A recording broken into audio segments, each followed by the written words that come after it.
Hello, Heart and Soul Gospel Ministry listeners. This is Joseph, the host of Wake Up Call. The Gospel of John records 7 signs performed by Jesus. In John chapter 2, Jesus turns water into wine. In chapter 4, he heals an official's son. In chapter 5, he heals a man who has been an invalid for 38 years. In chapter 6, he feeds the 5,000 with 5 loaves of bread and 2 fish. In chapter 6, he walks on water, and in chapter 9, he opens the eyes of a man born blind. Lastly, in chapter 11, he raises Lazarus from the dead. Unlike the Gospel writers, the Apostle John uses the term signs rather than miracles. There is a subtle but important difference between these two terms. While the miracle emphasizes the supernatural event itself, a sign points beyond the event to convey a deeper message. The other Gospels focus on describing the miracles Jesus performed, but John highlights these miracles as signs to reveal Jesus as the Son of God, that he is God himself. Today, we will focus on Jesus' first sign. It took place at the wedding in Cana. He turned water into wine. The Apostle John was not trying to show us simply that Jesus could turn water into wine. His point was on who this person is that has the power to do such a thing. At that wedding, it could have been something other than wine that ran out. They could have run out of olive oil or some ingredients for food. Perhaps Jesus might have made the oil and other ingredients to never run dry, as Elijah did for the widow in Zarephath. If that were the case, it would have simply been a miracle. But what ran out at the wedding in Cana was wine. For some believers, wine may seem like a strange material to perform a sign on. It is alcohol and people can get intoxicated by drinking it. However, in Jewish culture, wine symbolizes joy and blessing of God. For instance, Psalm 104:15 says, "And wine to gladden the heart of man, oil to make his face shine, and bread to strengthen man's heart." Deuteronomy 11:13-14 says, "And if you will indeed obey my commandments, that I command you today, to love the Lord our God, and to serve him with all your heart and with all your soul, he will give the rain for your land in its season, the early rain and the latter rain, that you may gather in your grain and your wine and your oil." So, in Scripture, wine is portrayed as a symbol of joy and God's abundant blessing.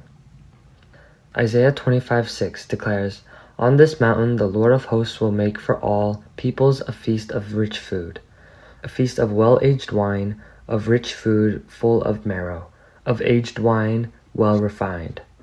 This is a prophetic picture of the feast God will prepare for the righteous after he judges evil.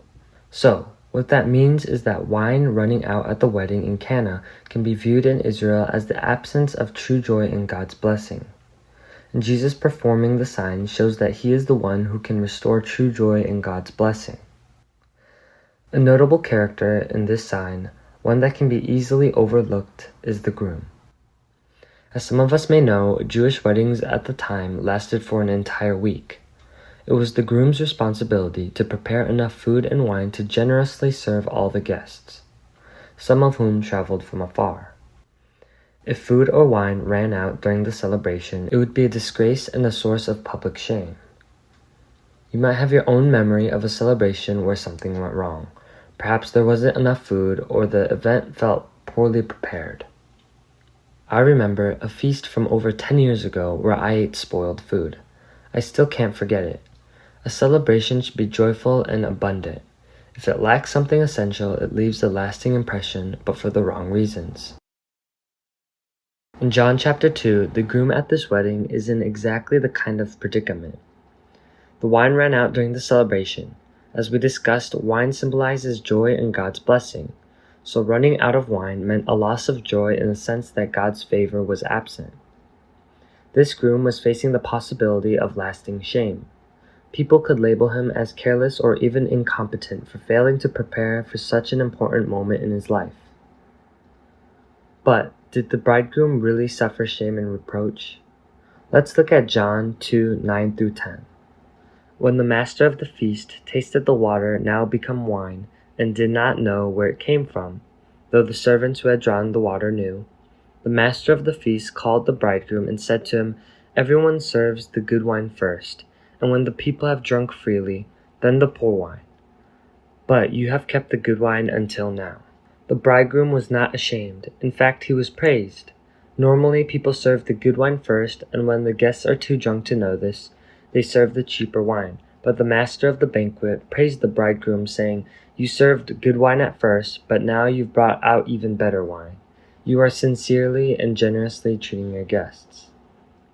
What did the bridegroom do to receive such a praise at the banquet? Absolutely nothing. He did nothing at all. And who brought him this praise? Yes, it was Jesus.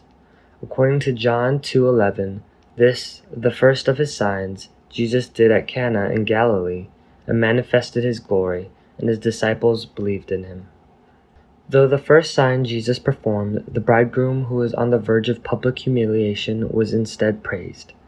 Through Jesus' first act of ministry, someone destined for shame received praise instead. This is the nature of Jesus' work. Someone who would deserve shame and eternal reproach because of their sin could now receive honor instead because of what Jesus did. Romans 10:11 says, "Everyone who believes in him will not be put to shame." Dear listeners of Heart and Soul Gospel Ministry, have you come to realize this grace? Have you understood that you are the one who should have been shamed, but because of Jesus you have become someone praised by God? If so, then shouldn't we now live humbly and gratefully in that grace? Jesus bore the shame in our place. He took the reproach we deserved. He died the death we were meant to die. I pray that this grace of Jesus will enter deep into our hearts and settle there. And may we be full of thanksgiving for this grace. Live in a way worthy of the one who has received such mercy, no longer living in shame. Let us end here for today. Thank you for being with me. I'll see you again at this time next week. Goodbye.